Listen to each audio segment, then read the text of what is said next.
नमस्कार, माझं नाव हर्षवर्धन संतोष मोहिते. टीजे का कट्टा या चॅनलवर आपल्या सर्वांचं स्वागत आहे. 36 वर्षे ज्यांनी रंगभूमीची सेवा केली असे प्राध्यापक नितीन पैलवार सर आपल्या चॅनलवर आज उपस्थित आहेत. त्यांचं मनापासून आपण स्वागत करूया. नमस्कार. नमस्कार. तुम्हाला विचारायचं आहे, तुमचं बालपण कसं होतं? बालपण हे सर्वसाधारण ज्या कुटुंबातले एका विद्यार्थ्याचं किंवा मुलाचं असतं त्या पद्धतीनंच होतं.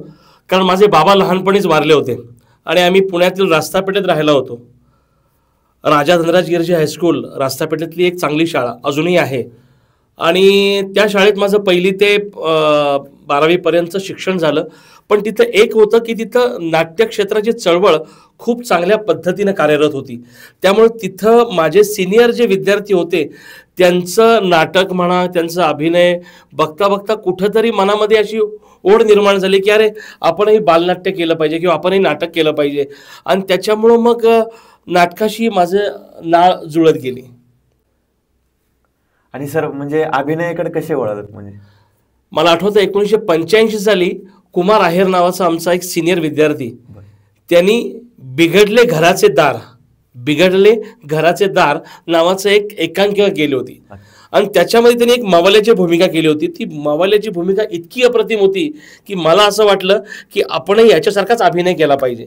त्यामुळे खऱ्या अर्थानं कुमार आहेर हा माझ्या नाट्यक्षेत्रातला पहिला गुरु की ज्याचं बघून मला असं वाटलं की आपण अभिनय केला पाहिजे.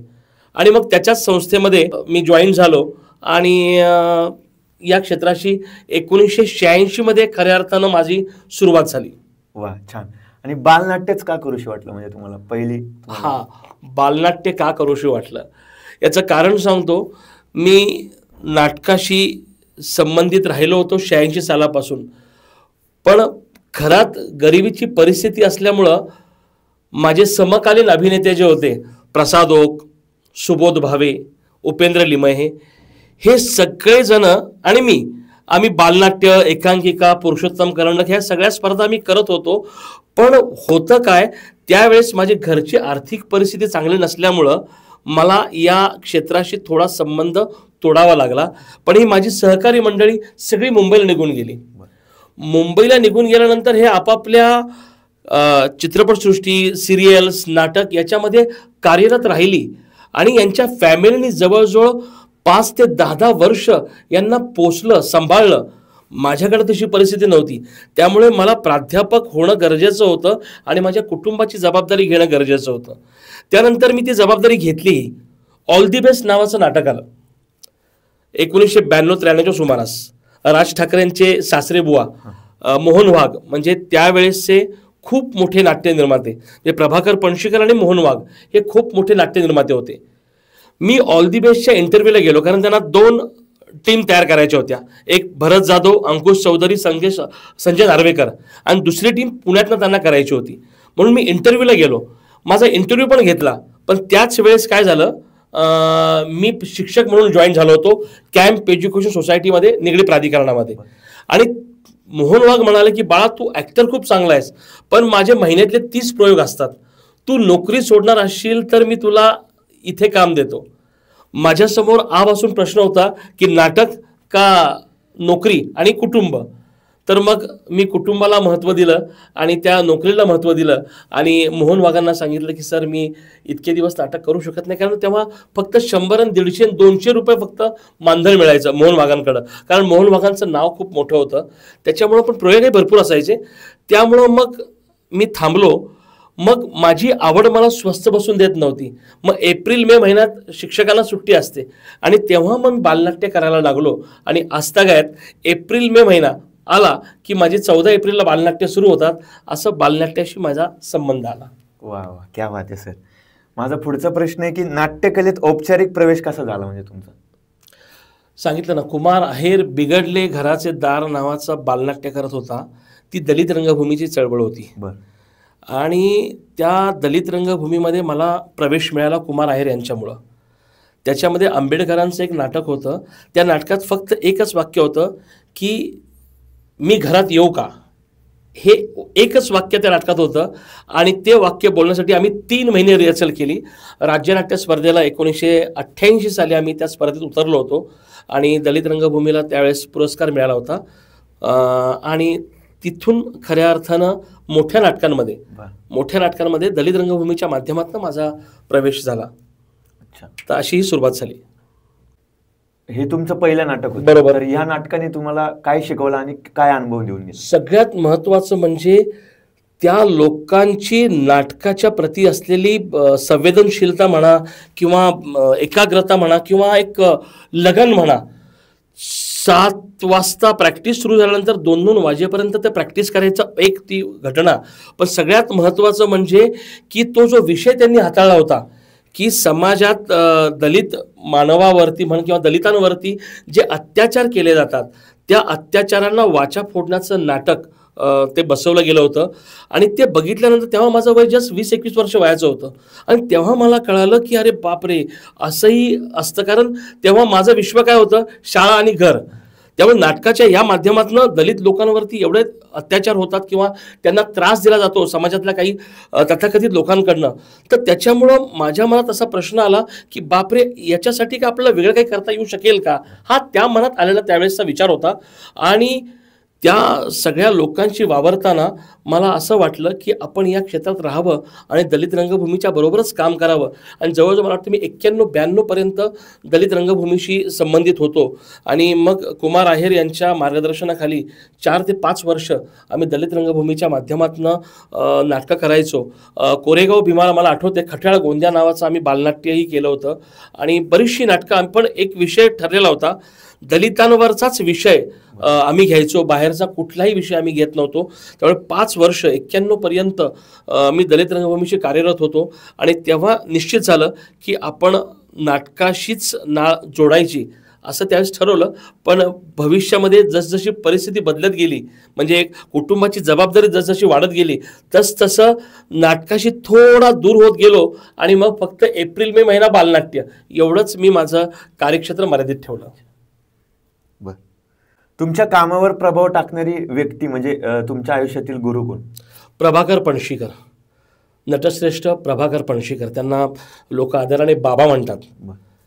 1991च्या दलित रंगभूमीनंतर पणशीकरांकडे मी काम मागायला गेलो आणि त्यांनी मला तो मी नव्हेच, अश्रूंची झाली फुले, इथे ओशाळला मृत्यू, हे त्यांची 3 नाटकं तेव्हा रंगमंचावर चालू होती. छोटे छोटे रोल असायचे पण 15-15, 20-20 मिनिटाचे. पण ते रोल करताना किंवा त्यांचं असं असायचं, पूर्ण महाराष्ट्रभर त्यांचे दौरे असायचे. आणि लकीली त्यांची जी सीट होती ती माझ्या गाडीमध्ये माझ्या समोर असायची. तेव्हा ते वाचतात कसे, बोलतात कसे, वागतात कसे, सगळ्या गोष्टींचं इतकं बारीक सारीक निरीक्षण केलं. आणि सगळ्यात महत्त्वाची गोष्ट एक शिकलो म्हणजे शो मस्ट गो ऑन. म्हणजे नाटकाच्या 5 मिनिटं अगोदर जरी त्यांना कळलं ना की एखादा आर्टिस्ट येणार नाही आहे, तर ते आपल्याकडे उपलब्ध असलेल्या आर्टिस्टमधूनच ते तो भूमिका तयार करायचे आणि तो शो मारून न्यायचे. किंवा एखादा आर्टिस्ट आला नाही तर नाटक कॅन्सल करायचं का, असं नाही. तर शो मस्ट गो ऑन. आणि कमीत कमी खर्चामध्ये नाटक कसं करता येऊ शकेल हे मी बाबांकडनं म्हणजे प्रभाकर पणशीकरांकडनं शिकलो. त्यामुळे माझ्या आयुष्यामध्ये नाटकातले हे माझे दुसरे गुरु प्रभाकर पणशीकर. प्रभाकर पणशीकरांचं नाटक बघताना तुम्हाला कसं वाटलं आणि हाच आपल्या आयुष्यातला गुरु हे तुम्हाला का वाटलं? म्हणजे 91-92 साली बालगंधर्वमध्ये तो मी नव्हेच नाटकाचा प्रयोग होता. नॉर्मली आम्ही कलाकार मंडळी तिथे जमतोच, म्हणजे बऱ्याच जणांना माहिती आहे. तर मीही तिथं जमलेलो होतो आणि प्रयोगाला मी गेलो. नाटक बघितल्यानंतर तो माणूस 5 भूमिका एकाच वेळेस 3 तासामध्ये करतो. जे आता भरत जाधव 4 भूमिका करतो, तिथं 5 ते 6 भूमिका ते करतात. आणि माझी उत्सुकता ताणली गेली की पुढच्या अर्ध्या मिनिटामध्ये हा माणूस वेश बदलून कसा काय येतो. म्हणून दुसरा प्रयोग मी रंगमंचाच्या बॅकस्टेजवरनं बघितला. You can't believe it. ते फक्त असे उभा राहायचे, रंगमंच फिरता असायचा, रंगमंच असा फिरला की 5 जण एकाच वेळेस त्यांना कपडे घालायचे. आणि कपडे घातल्यानंतर फक्त, आणि अजून एक महत्त्वाची गोष्ट म्हणजे की ते रंगमंचावरती असताना कुठल्याही व्यक्तीशी काय कसा आहेस हर्ष, काय कसं आहेस भिसे, असं अजिबात नाही. ते त्या व्यक्तिरेखेमध्ये नाटक सुरू झाल्यानंतर ते नाटक संपेपर्यंत त्या व्यक्तिरेखेतच ते असायचे. ते प्रभाकर पणशीकर म्हणून कधी वावरले नाहीत. आणि त्याच्यामुळं माझा एक इतका प्रचंड त्या माणसावरती प्रेम बसलं की अरे आपण याच पद्धतीने अभिनय केला तर मलाही असं वाटतं की आपण एक चांगला अभिनेता होऊ शकतो असं मला वाटलं. आणि तेव्हापासून मग प्रभाकर पणशीकरांसारखं आपण कसं करता येऊ शकेल याचा मी विचार करू लागलो. आणि आज माझी कादंबरी प्रोडक्शन हाऊस संस्था, भले ती बालनाट्य संस्था आहे, पण एक ती मी पणशीकरांनी नकळत आखून दिलेला जो मार्ग होता त्या मार्गानुसार मी चालतोय. रंगभूमीवरील पहिला अभिनयाचा अनुभव कसा होता? काय शिकला सर तुम्ही त्यातून? काय झालं, पहिल्यांदा बिघडले स्वर्गाचे दारमध्ये मी जेव्हा रंगमंचावरती आलो तेव्हा सगळी वाक्यच विसरून गेलो आणि सगळी मुलं मला हसायला लागली. आणि मला खूप लाजेसारखं वाटलं की यार आपण एक वाक्य नीट बोलू शकत नाही. आणि तिथेच मनाशी निश्चय केला की आज जी मला लोक ॲक्टिंग येत नाही म्हणून हसतायत त्याच लोकांना आपण खिळवून ठेवायचं असं आपण निश्चित केलं. म्हणजे मी माझ्या मनाशी निश्चित केलं आणि तेवढा एक पहिला प्रयोग सोडल्यानंतर मात्र आज या क्षणापर्यंत मी कॉन्फिडेंटली माझ्या प्रेक्षकांना खिळवून ठेवतो असं माझ्याविषयी बोललं जातं. त्याच्यामुळं तो पहिला जो हे होता पहिला जो प्रवेश होता त्यात जी घडलेली गंमत होती त्या गमतीमुळं मी स्वतःला खूप ठामपणे एक चांगला अभिनेता म्हणून सिद्ध करण्याचा प्रामाणिक प्रयत्न करतोय. क्या बात आहे. तुमच्या दृष्टीने एक चांगला अभिनेता कोण असं तुम्हाला वाटतं? माझ्या माहितीप्रमाणे ज्याला समाजाची जाण आहे, समाजाविषयी प्रेम आहे, तो माणूस चांगला अभिनेता होऊ शकतो. याचं कारण असं की मी आमच्या संस्थेमध्ये खडकी शिक्षण संस्थेमध्ये मी एक बघितलं की ॲडव्होकेट एस के जैन सुरुवातीला, चंद्रकांत छाजेड आणि त्यानंतर कृष्णकुमार गोयल आणि माझे सासरे विलासराव पंगोडवाले ज्यांचा आता मुलगा कमलेश पंगोडवाले संचालक आहेत. या मंडळींनी 77 सालापासूनचं मी त्यांचा हिस्ट्री बघितला ना तर ही सगळी मंडळी सुरुवातीला एक सर्वसामान्य वकील होती किंवा सर्वसामान्य व्यवसाय करणारी व्यक्ती होती. पण जेव्हापासून या खडकी परिसरातल्या मुलांसाठी त्यांनी काहीतरी केलं आणि त्यांच्या व्यवसायामध्ये प्रगती झाली तेव्हा माझा असा एक विश्वास बसला की तुम्ही समाजासाठी जर 2 रुपये खर्च केले तर तो परमेश्वर तुम्हाला 20 रुपये देतो अशी माझी धारणा झाली. आणि तेव्हापासून मी ठरवलं की नाटकाच्या मध्ये काम करताना आपल्याला मिळालेलं उत्पन्नातनं थोडेसे म्हणजे मी एका प्रयोगातले फक्त 500 रुपये ठेवतो, मी प्रामाणिकपणे सांगतो. पण मग वर्षभर जे काही शो केले जातात त्या शोमधले जे पैसे माझ्याकडे जमा होतात, माझ्या 50,000 किंवा 70-80 हजारापर्यंत जमा होतात, ते पैसे समाजाच्या कामासाठी मी खर्च करतो. आणि माझी अशी एक समज आहे की समाजासाठी पैसा खर्च केला तर ती नाट्यदेवता म्हणा किंवा परमेश्वर म्हणा तुमच्या पाठीशी ठामपणे उभा राहतो. मग तुमची कुठलीही अडचण आली तरी तुमचा नाटकाचा प्रयोग चांगला होतो आणि सगळ्या गोष्टी चांगल्या होतात असं माझा समज आहे. तर हा एक प्रकार आहे. क्या बात. एखादी भूमिका जी तुमच्यासाठी अत्यंत आव्हानात्मक आहे, तुम्हाला काय वाटतं? मी 2013 मध्ये त्या 4 योनींची गोष्ट नाटक केलं. त्याचे जवळजवळ 497 प्रयोग मी केले.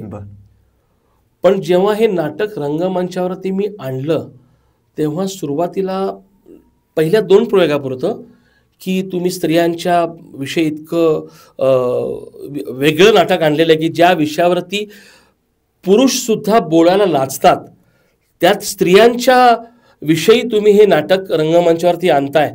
तर माझ्यावरती पहिल्या 2 प्रयोगात फार टीका झाली. पण मग त्यावेळेस मी त्या टीकाकारांना फक्त म्हटलं की तुम्ही नाटकाला या, तुम्ही वर्तमानपत्रातलं लिहिण्यापेक्षा तुम्ही नाटकाला या आणि नाटक बघितल्यानंतर मग तुम्ही सांगा.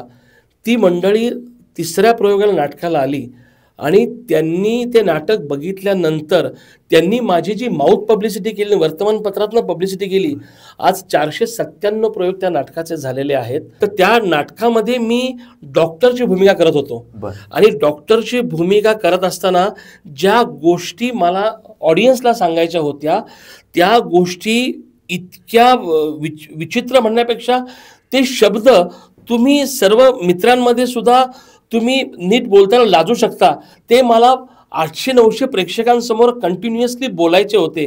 तर त्याचा खूप दबाव माझ्यावरती आला होता.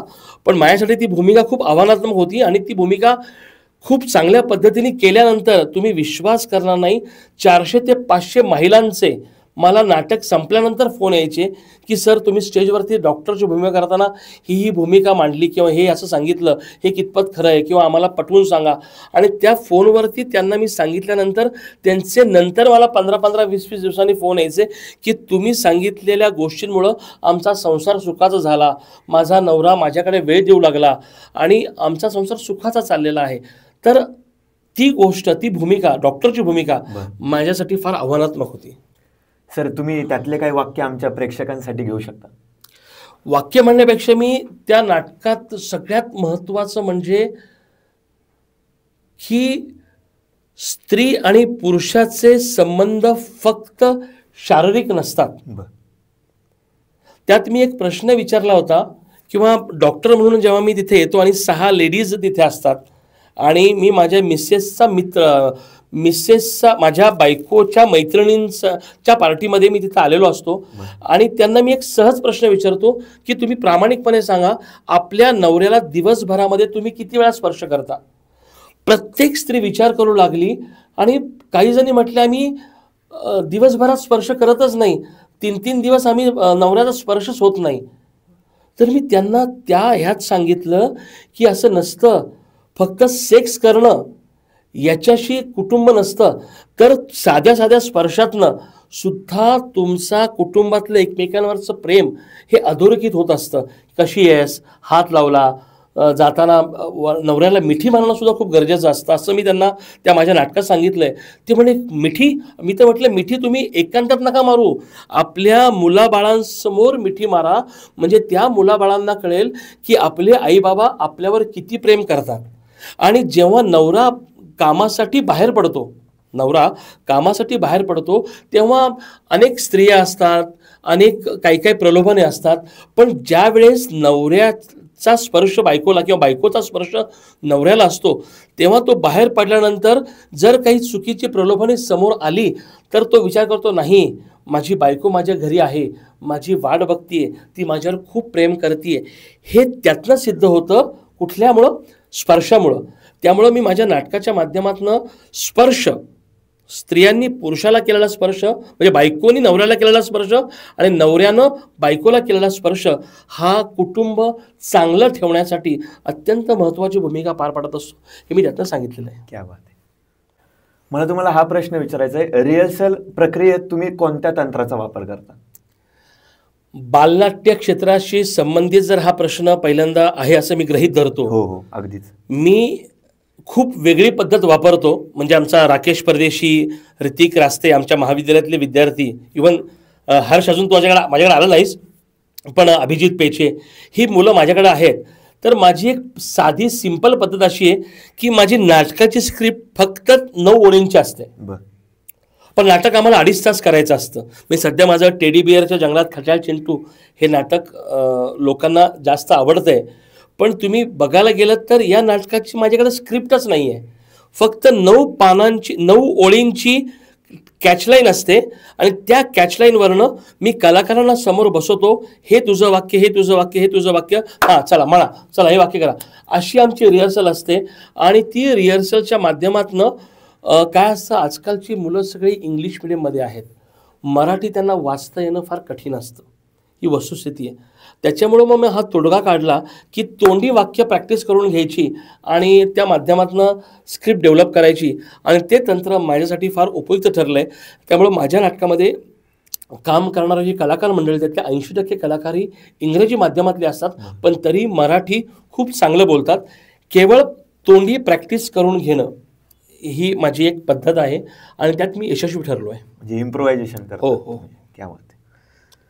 लेखनाची सुरुवात कशी झाली तुमची आणि कुठून? सांगतो. 2011 साली मी छत्रपती संभाजीराजे भोसले बोलतोय हे नावाचं नाटक मी लिखाण करायला घेतलं, कारण तोपर्यंत संभाजी महाराजांविषयी खूप वाईट गोष्टी सांगितल्या जात होत्या. आणि मी जेव्हा संभाजी महाराजांची कादंबरी वाचली तेव्हा मला असं वाटलं की नाही राव, महाराजांचं आपण काहीतरी चांगलं लिखाण केलं पाहिजे किंवा आपण काहीतरी ते चांगले आहेत हे लोकांसमोर आणलं पाहिजे. म्हणून संभाजी महाराजांवरची सगळ्या कादंबऱ्या मी विकत आणल्या आणि कुणाचा विश्वास बसो न बसो, पण रात्री 12 वाजता, 1 वाजता, 2 वाजता मला ह्या पुस्तकातली ही ओळ घे, ही ओळ फार चांगली आहे असं मला स्वप्नात दृष्टांत येत होता म्हणा किंवा मला आठवत होतं आणि मग मी ते पुस्तक काढायचो स्पेसिफिक आणि ती ओळ लिहायचो. आणि ते नाटक पूर्ण लिहिल्यानंतर मी जेव्हा ते प्रदर्शन करायला आलो तर मी एक वेगळा प्रकार केला होता. त्या प्रकारामध्ये प्रसाद ओक शिवाजी महाराज होते, मी संभाजी महाराज होतो, श्रीकांत मोघे ज्येष्ठ अभिनेते हे अण्णाजी दत्तो नावाचा रोल करत होते, राहुल सोलापूरकर हे औरंगजेब होते. यांचं सगळं स्क्रीनवरती शूटिंग केलं होतं. म्हणजे वेगळा प्रयोग केला होता की मी छत्रपती संभाजीराजे भोसले बोलतोय, माझ्या जन्मापासून तर महाराजांच्या अंतापर्यंत सगळी कथा मी सांगतोय स्टेजवरती येऊन, आणि 14 सीन मी शूट केले होते आणि ह्या सीनच्या माध्यमातून आम्ही नाटक करायचो. आणि जवळजवळ मी त्याचे 71 प्रयोग केले आणि 70व्या प्रयोगानंतर मी थांबवलं. पण पहिल्या प्रयोगाला मिलिंद एकबोटे म्हणजे गजानन एकबोटे जे प्रोग्रेसिव्ह एज्युकेशन सोसायटीचे जे अध्यक्ष आहेत त्यांचे लहान भाऊ जे संभाजी महाराज कट्टर आहेत ते मिलिंद एकबोटे, यशवंतराव चव्हाणला शुभारंभाचा प्रयोग 50 जण काठ्या घेऊन आले आणि मिलिंद एकबोटे मला म्हटले की दादा, एक वाक्य सुद्धा महाराजांबद्दल चुकीचं जर उच्चारलं गेलं नाटक करताना तर हे 50 काठ्या डोक्यामध्ये बसतील. मी म्हटलं सर, नाटक बघा, तुम्हाला जर एकही वाक्य चुकीचं वाटलं ना तर माझं डोकं आणि तुमच्या 50 काठ्या. नाटक संपल्यानंतर सगळी मंडळी बसली. नाटक सुरू झाल्यावरती नाटक संपल्यानंतर मिलिंद एकबोटे आले आणि सरळ माझ्या पायावर त्यांनी लोटांगण घातलं. मी म्हटलं एकबोटे साहेब, तुम्ही पाया का पडता? ते म्हणे मी तुझ्या पाया पडत नाही आहे, मी संभाजी महाराजांच्या पाया पडतोय. आणि त्यांनी पाया पडल्या म्हणून 50 जणांनी माझ्या पाया पडल्या. ते फक्त मला म्हटले की तू खूप चांगलं नाटक केलं आहेस आणि काही मदत लागली तर मला ये. त्यांच्या ओळखीच्या माध्यमातून मला जवळजवळ 5 ते 10 शो संपूर्ण महाराष्ट्रामध्ये करायला मिळाले. मी त्यांचे मनपूर्वक आभार मानतो. पण इथून माझी खऱ्या अर्थानं नाटकाच्या लेखनाला सुरुवात झाली आणि त्यानंतर मग मी नाटक लिहित गेलो. लेखक तर आहातच तुम्ही आणि अभिनेते पण आहात, पण दिग्दर्शक कसे झालात आणि पहिलं नाटक कुठलं तुमचं दिग्दर्शनाचं? मी सगळ्यात महत्त्वाचं म्हणजे मी पहिल्यांदा कलाकार होतो. कलाकार झाल्यानंतर नाटक बसवायला घेतलं, कारण 2-3 वेळा मी दिग्दर्शकाला बोलवलं तर दिग्दर्शक वेळेवरती आलाच नाही आणि नाटकाची तारीख जवळ आली होती बालनाट्याची. त्यामुळे असं ठरवलं की लोकांवरती अवलंबून राहण्यापेक्षा आपणच आपलं नाटक बसवायला घ्यावं आणि म्हणून मी दिग्दर्शक झालो. आणि निर्माता कसं झालो तर निर्माता प्रत्येक ठिकाणी लोकांकडे पैसे द्या मागण्यापेक्षा मला नोकरी होती, त्या नोकरीच्या माध्यमातून दर महिना पैसा शिल्लक टाकायचो आणि मग वर्षाच्या अखेरीला म्हणजे एप्रिल महिन्यामध्ये ते पैसे गोळा करून बालनाट्यामध्ये हे करायचो. त्यामुळं लेखक मीच, निर्माता मीच, दिग्दर्शक मीच आणि अभिनय करायला तर आवडायचा त्यामुळे अभिनेता पण मीच. त्यामुळे अशा पद्धतीनं ती सुरुवात झाली. तुम्ही मगाशी म्हणालात जसं की कादंबरी प्रोडक्शन, म्हणजे तुम्ही ते प्रोडक्शन कधी ओपन केलं आणि कादंबरी म्हणजे काय नक्की? हां, काय झालं,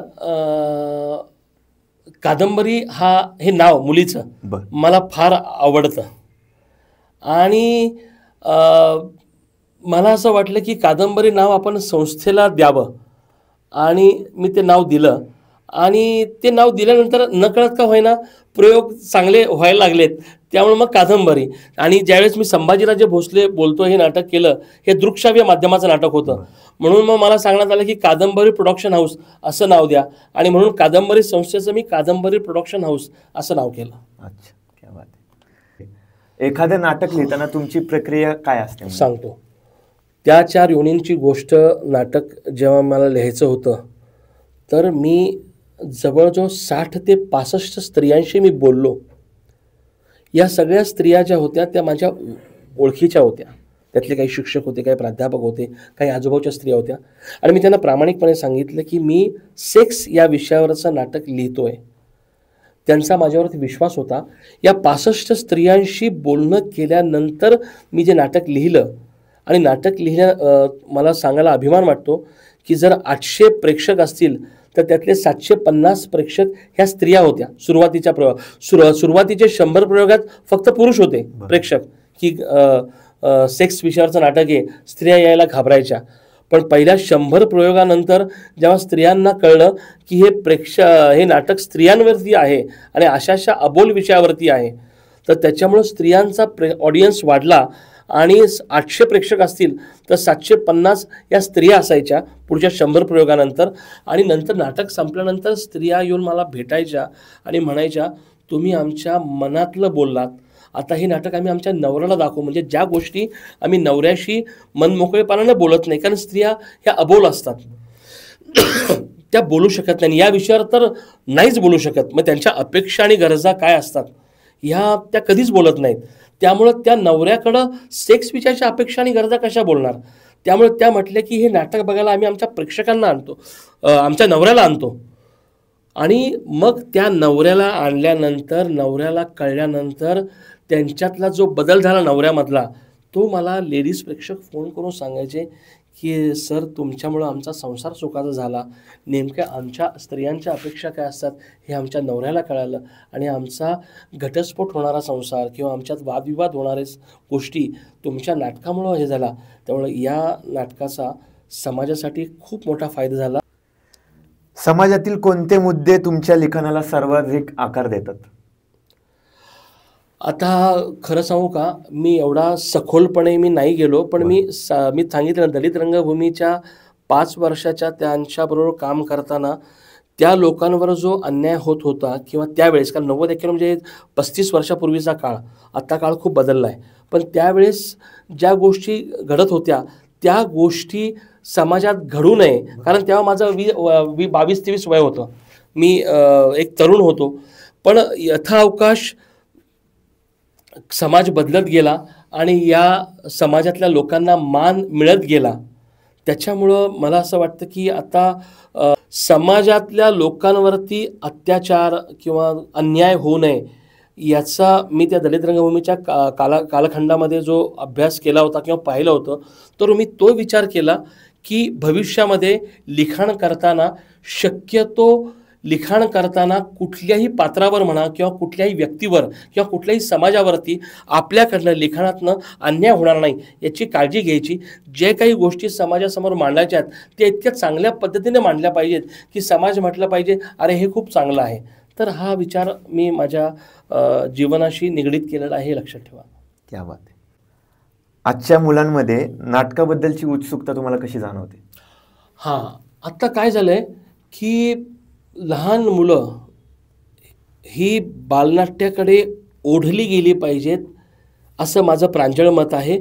कारण मोठ्या नाटकांचा प्रेक्षक हा इथून तयार होत असतो. मग या मुलांना आपल्याकडे जर खेचायचं असेल तर त्यांना आवडणाऱ्या गोष्टी रंगमंचावरती मांडणं अत्यंत आवश्यक आहे. मग टेडी बिअर, हो, परत मुलांना आवडणारी जी पात्रं असतात, डोरेमॉन, ही सगळी पात्रं मी बालनाट्याच्या माध्यमातून रंगमंचावरती आणली. 2013 साली डोरेमॉनच्या जंगलात खट्याळ चिंटू हे नावाचं बालनाट्य आणलं. तर जो डोरेमॉन नेहमी टी व्हीवर पाहायला मिळतो तो डोरेमॉन प्रत्यक्ष स्टेजवरती पाहायला मिळणार आहे, त्याच्याबरोबर हात मिळवणी करता येणार आहे, त्याच्याबरोबर फोटो काढायला मिळणार आहे. त्याच्यामुळं मग पालक त्या मुलांना आणायची आणि त्या नाटकाच्या माध्यमातून मुलांना आनंद मिळायचा आणि आनंद मिळायचा. मग मी शिक्षक असल्यामुळं मी हा विचार केला की नाटकाच्या माध्यमातून काही चांगले संस्कार मुलांवरती करता येतील का. मग नाटकाच्या माध्यमातून चांगले संस्कार करताना मी विचार केला की नाटक संपल्यानंतर जेव्हा प्रेक्षक येऊन सांगतात की आम्ही, म्हणजे जे 2-2, 3-3 वेळा नाटक रिपीट बघायला येतात, की तुम्ही सांगितलेल्या गोष्टी आईबाबांचं ऐकायचं, खोटं बोलायचं नाही, अभ्यास करायचं, या गोष्टी आम्ही बघ त्या नाटकातल्या काकांनी काय सांगितलंय, हो, आणि मग मुलं ती ऐकतात म्हणजे आणि ते तसं आचरण करतात. म्हणजे मला या बालनाट्याचा फायदा असा झाला की लहान मुलांवरती या बालनाट्याच्या माध्यमातून चांगले संस्कार होऊ शकतात आणि मी त्या नाटकाच्या माध्यमातून ते करतोय. आजच्या डिजिटल युगात रंगभूमीची स्थिती तुम्हाला कशी वाटते? कालच 2 दिवसापूर्वी 13,333वा प्रशांत दामलेंचा प्रयोग झाला. हो, डिजिटल क्रांती कितीही येऊ द्या, AIचा कितीही वापर वाढू द्या किंवा सिरियल वाढू द्या, चॅनल्स वाढू द्या, पण काही प्रेक्षक असे असतात ज्यांना लाईव्ह अभिनय बघणं फार आवश्यक असतं आणि कलाकारांमध्ये तेवढी एक ताकद असते की प्रेक्षकांना रंगमंचापर्यंत किंवा थिएटरपर्यंत खेचून आणायची. त्याच्यामुळे डिजिटल युग कितीही आलं, AI कितीही आलं, तरी रंगमंचावरची आवड किंवा रंगमंचावरचं आकर्षण हे कधीही कमी होणार नाही एवढी मला शाश्वत आहे. कारण रंगभूमीवर तेवढा ताकदीचे अभिनेते अभिनेत्री आहेत. क्या बात आहे. OTT आणि सोशल मीडियाचा नाटकावर काय परिणाम होतो का? मी असं म्हणतो की त्याचा फायदा जास्त होतो. OTT आणि सोशल मीडियाचा फायदा जास्त होतो, कारण मी इतरांचं मला माहीत नाही, पण टेडी बिअरच्या जंगलात खट्याळ चिंटू हे माझ्या बालनाट्याचं मी इंस्टाग्रामवरती प्रमोशन करायला जेव्हापासून सुरुवात केली तेव्हा मला असा अनुभव आला की नाटक संपल्यानंतर म्हणजे जून महिना ते आत्ता चालू आहे डिसेंबर महिना, नोव्हेंबर डिसेंबर महिना, या नाटकात येणारा जो ऑडियन्स आहे तो कधीही नाटकाकडे न आलेला ऑडियन्स होता. हे त्यांच्याशी नाटक संपल्यानंतर जेव्हा मी बोललो की तुमचं इंस्टाग्रामवरती ती 1 मिनिटाची क्लिप बघितली आणि आम्हाला असं वाटलं की हे आम्ही आमच्या मुलांना दाखवलं पाहिजे, तर त्याच्यामुळं सोशल मीडियाचा खूप चांगला परिणाम प्रेक्षकांवरती होतो आणि नवीन प्रेक्षक नाट्यसृष्टीला मिळतात. त्यामुळे सोशल मीडिया किंवा डिजिटल ही नाट्यसृष्टीला मारक नसून तारक आहे असं मला वाटतं. क्या बात आहे.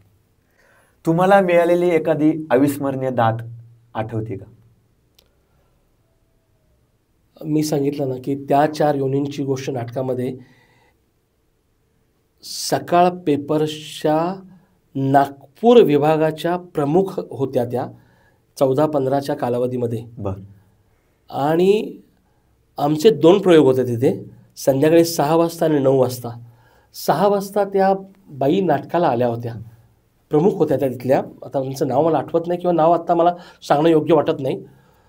तर त्या माझ्या लेडीज कलाकारांच्या गळ्यात घालून घळाघळा रडल्या आणि म्हटल्या की तुमचा परत नाटकाचा प्रयोग आहे ना, मी माझ्या नवऱ्याला घेऊन येते, कारण आमचा संसार आत्ता तुटण्याच्या मार्गावरती आहे. आणि यू कांट बिलीव्ह इट, 9:30च्या प्रयोगाला त्या नवऱ्याला घेऊन आल्या. नाटक संपल्यानंतर त्यांचा नवरा म्हणाला की सर एक्स्ट्रीमली सॉरी, मी तुमच्यासमोर माझ्या मिसेसची माफी मागतो की मी आजपर्यंत फक्त मी माझा आनंद बघत होतो आणि मी तिच्या आनंदाचा कधी विचारच केला नव्हता आणि उलट मी तिच्यावर दोषारोप करत होतो आणि आम्ही परवा घटस्फोटाला जाणार होतो. पण आत्ता तुम्ही नाटकात ज्या पद्धतीनं हे सगळं सांगितलेलं आहे, या पद्धतीनं मी तिच्याशी निश्चित जगण्याचा प्रयत्न करतो आणि मी तिच्या स्त्रीत्वाचा मान ठेवतो.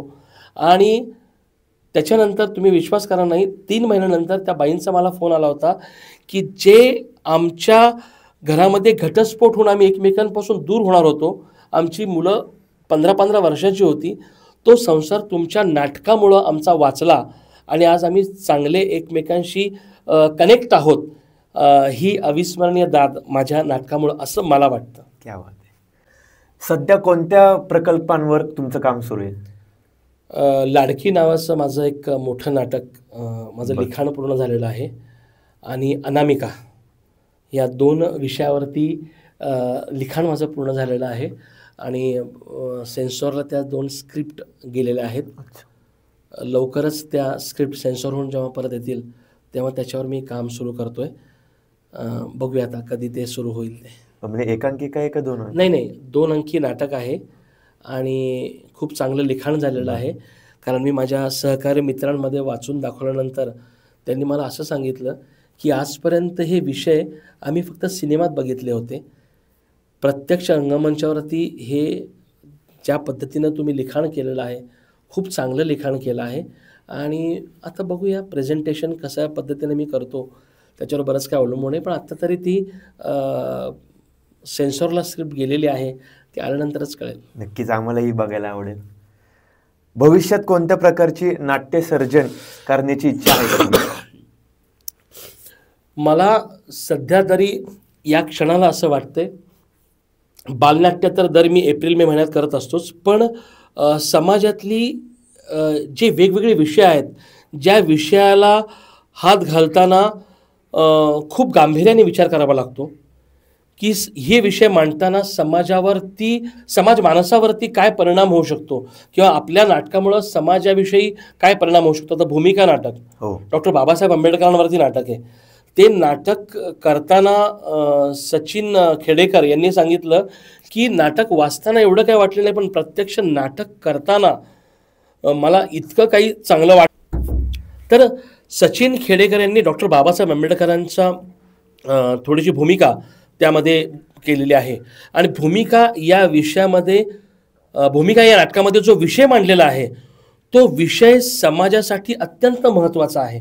तर त्याच्यामुळं समाजासमोर विषय मांडताना समाजाला त्या काही विषयांचा फायदा होऊ शकेल का याचा विचार नाट्य लेखकाने करणं फार अत्यंत आवश्यक आहे. कारण ज्या समाजाने आपल्याला काही दिलेलं असतं त्या समाजाला चांगलं कसं देता येऊ शकेल याचा विचार नाट्य लेखक म्हणून करणं अत्यंत गरजेचं आहे आणि मी तो विचार करतो असं मला वाटतं.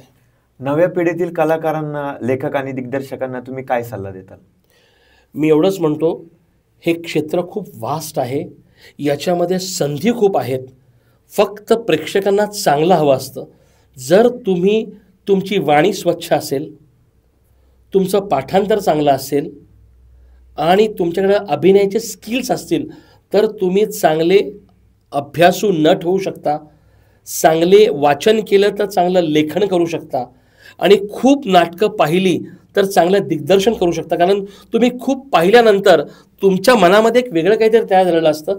त्याच्यामुळं खूप वाचन करा, खूप लेखन करा आणि खूप नाटकं पहा, जेणेकरून तुम्ही चांगले लेखक, चांगले निर्माते, चांगले दिग्दर्शक, चांगले अभिनेते होऊ शकाल असं माझं प्रांजळ मत आहे. क्या बात आहे सर. नाटक आणि अभिनय व्यतिरिक्त तुमचे कुठले छंद?